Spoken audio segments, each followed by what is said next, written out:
del hospital público, los hospitales públicos no funcionan,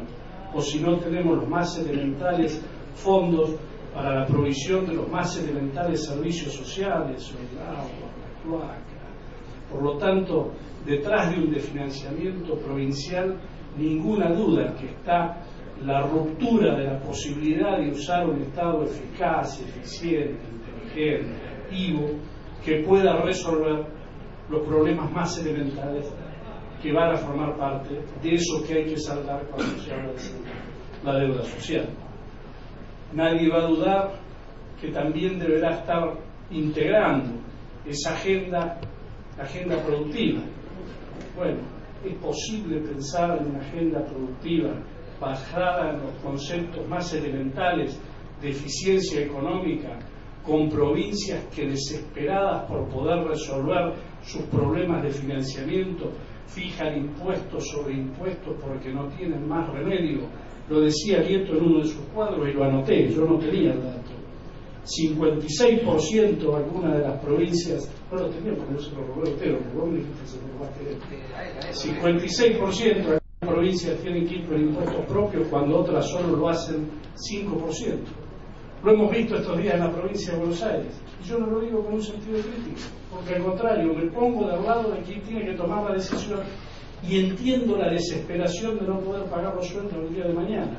Es más, creo que hasta es válido que haga esfuerzos por encima de los lógicos, por ahí en la búsqueda de decir cuando ya no pago sueldos porque ya hice todo lo posible, me peleé con todo lo que tenía que pelearme. Quizás hasta entiendo desde ese lugar. Ahora, esto no quiere decir que comparta que el camino sea para resolver los problemas provinciales seguir subiendo los impuestos, y mucho menos en una provincia que ya tiene cargada la máxima presión tributaria sobre sus propios contribuyentes. Es imposible pensar una seria agenda productiva basada en la eficiencia en un mundo donde ya no permite ventajas comparativas ficticias. Y finalmente, y sobre lo que voy a hacer un poco más de eje para no encimarme sobre lo que ya está dicho y muy bien dicho, también esa agenda de la búsqueda de un pase para la creación de un proyecto nacional pendiente tendrá la necesidad de trabajar sobre un fuerte fortalecimiento político e institucional. Y aquí yo no me animo a decir que haya un orden causal entre el deterioro del federalismo y el deterioro institucional y político. Cuanto menos visualizo una suerte de círculo vicioso, donde se van retroalimentando y el deterioro de uno conlleva el deterioro del otro, y lo podemos observar casi con toda claridad si hacemos un simple análisis histórico de lo que ha ido pasando fundamentalmente en las últimas 2 décadas.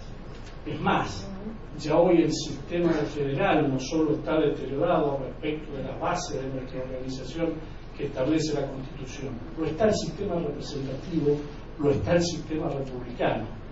y hay una suerte de retroalimentación entre el deterioro de cada uno de estos aspectos. Es probable, no me animo a decirlo, ustedes tienen mucho más autoridad que yo para hacerlo, que hasta quizá el deterioro federal sea causa de los otros fenómenos que se ocultan con los ciclos económicos. Los ciclos económicos son muy tentadores para que en esa fase creciente de bonanza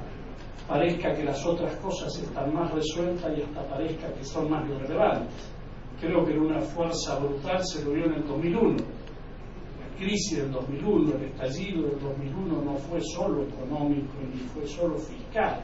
fue institucional, fue político, fue social. Algunos dirán que a quienes les tocó, nos tocó un pedacito,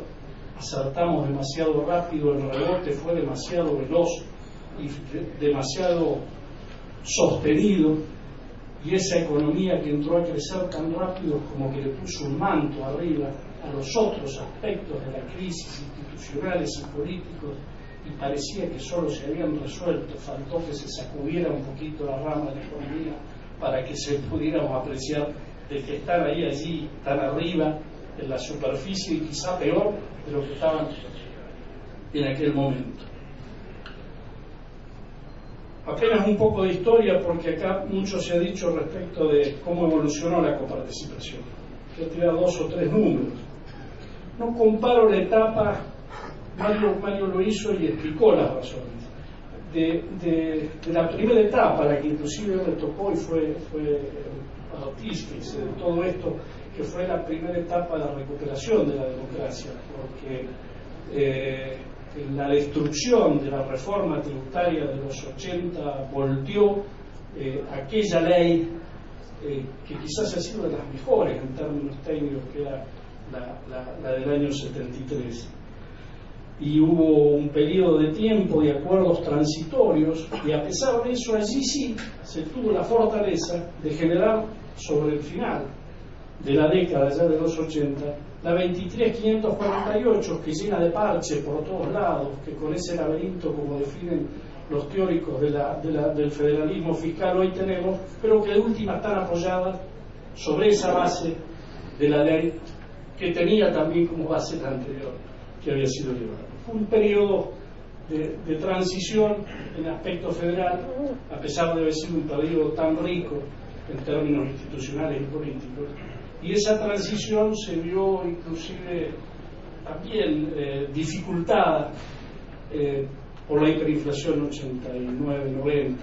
Por eso creo que las comparaciones se vuelven un poco más razonables a partir de la década de los 90 y a partir en particular del inicio de la convertibilidad, que dicho sea de paso, en su inicio, a través del Pacto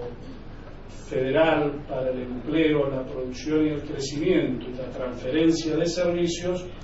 puso un piso más bajo de inicio de toda discusión a la coparticipación, porque aquella ley a la que hacía referencia Mario decía que era algo más del 56% para las provincias, pero después de cierta licuación que él explicó, más estos 2 hechos iniciales, post inicio de la convertibilidad, las provincias pasaron automáticamente al 40,7% de la masa total.